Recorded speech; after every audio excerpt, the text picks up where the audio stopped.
Hello everyone, मैं हूं नौशाद और आज का मेरा पेपर है SS gala paper 1 2022 section A के बारे में। तो सबसे पहले इसके अंदर देखिए मैच द फॉलोइंग है। तो मैच द फॉलोइंग में फर्स्ट पूछा है first tool of ancient India. तो इन सारे ऑप्शंस में से कौन सा आएगा? डी आएगा, पॉटर्स व्हील। यहाँ पर आएगा डी। उसके बाद सेकंड वाले में पूछा है भरवी। तो भरवी इसके अंदर से कौन सा आएगा? ये ई आएगा, किरत किरत अर्जुनियम। उसके बाद थर्ड में पूछा है सन टेम्पल ऑफ कोणार्क। तो इसके अंदर आएगा ये ए, ब्लैक पगोड़ा।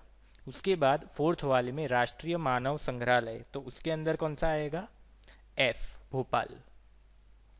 उसके बाद मैक्सिमम वुलन मिल्स। तो इसके अंदर कौन सा आएगा? इसके अंदर आएगा सी, पंजाब। अब इसके बाद ट्रू और false. People of the negritoid और the negro caste were the very first inhabitants of ancient India. तो इसके अंदर आएगा ट्रू। उसके बाद 7, the temple of 64 yoginis is the main temple of Khajuraho. तो ये भी आएगा ट्रू।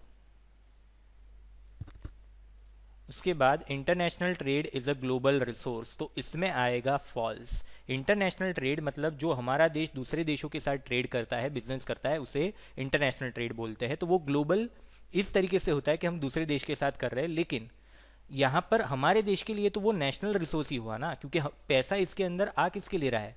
हमारे देश के लिए आ रहा है। तो वो ग्लोबल नहीं आएगा, वो नेशनल आएगा, इस तरीके से हमारे देश के लिए नेशनल रिसोर्स। उसके बाद नाइन्थ वाला, there are 4 national parks and 23 sanctuaries in Gujarat. तो इसके अंदर आएगा ट्रू। इसके बाद टेंथ वाला, फर्स्ट रेलवे ऑफ इंडिया वो started in 1958 between Mumbai to Thane. तो ये आएगा फॉल्स।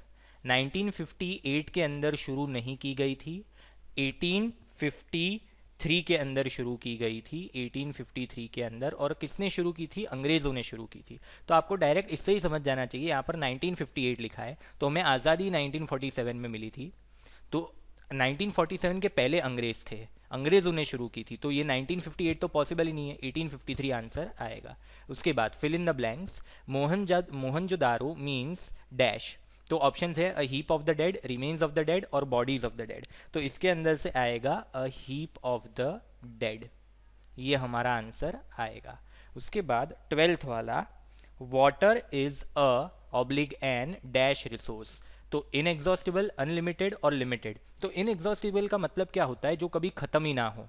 अनलिमिटेड मतलब उतना जो गिन नहीं सकते, और लिमिटेड मतलब जो गिन सकते हैं।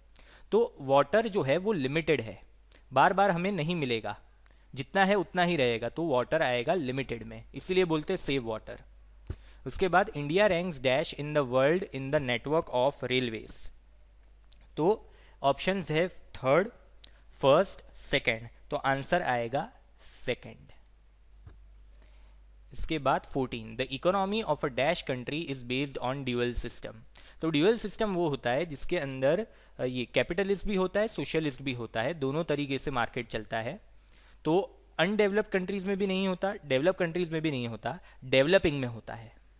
डेवलपिंग में, जैसे कि हमारा देश है इंडिया, वो डेवलपिंग है, तो उसके अंदर ऐसे ड्यूअल सिस्टम आता है। बाद में in dash a new industrial policy was implemented 2001, 1981 और 1991। तो आपको याद रखना है, इसका 1991 आएगा।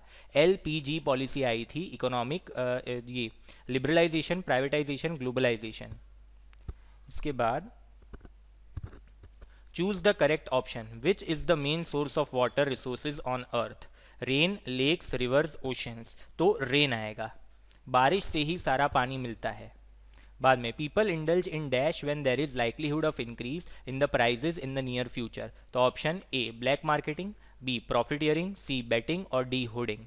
तो यहाँ पर ऐसे बोला है कि जब भाव बढ़ने वाले हैं नियर फ्यूचर में, मतलब थोड़े ही दिनों में या थोड़े ही हफ्तों के अंदर भाव बढ़ने वाले हैं, तो लोग क्या करेंगे? लोग होर्डिंग करेंगे। मतलब उस सामान को वो कुछ दिनों तक ऐसे अपने गोडाउन में रख देंगे और जब भाव बढ़ जाएगा उसके बाद बेचेंगे। बाद में 18, a girl is on her way alone, some person with anti social tendency tries to harass her with intention of eve teasing. Which of the following numbers should the girl dial for help? तो option है 108, 118, 181 और 101। तो इसका answer आएगा 181। अगर किसी लड़की के साथ छेड़छाड़ हो रही है तो वो 181 पर कॉल कर सकती है हेल्प के लिए। इसके बाद विच of the following is a global problem. Global मतलब पूरे दुनिया के लिए ये प्रॉब्लम है। तो कास्टिज्म, कास्टिज्म सिर्फ हमारे देश के लिए प्रॉब्लम है। कम्युनलिज्म कुछ कुछ देशों में होता है प्रॉब्लम, जैसे कि हमारे देश में कुछ हद तक ये प्रॉब्लम है, दूसरे देशों में ज़्यादा है। बाद में लिंग्विस्टिक्स, लिंग्विस्टिक्स लैंग्वेज से रिलेटेड होता है, तो वो भी उतना पूरी दुनिया के लिए नहीं होता। टेररिज्म, टेररिज्म पूरे दुनिया के लिए प्रॉब्लम है, तो वो एक ग्लोबल प्रॉब्लम में आएगा। बाद में which is the main factor responsible for social change in India. तो A conservative traditions, B public opinion, C westernization और डी लिटरेसी। तो उसके अंदर आंसर आएगा वेस्टर्नाइजेशन। वेस्टर्नाइजेशन मतलब दूसरे देशों का हमारे ऊपर प्रभाव पड़ा, वेस्ट वाले देशों का, जैसे यूएस यूके हो गए, तो उनका हमारे ऊपर जो प्रभाव पड़ा उसके लिए हम बोलेंगे, उसकी वजह से काफ़ी हद तक सोशल चेंज आए। बाद में answer in short, what is an inseparable part of life. Inseparable मतलब जिसे हम अलग नहीं कर सकते। तो हमारी लाइफ से हम किस चीज़ को अलग नहीं कर सकते? वाटर को।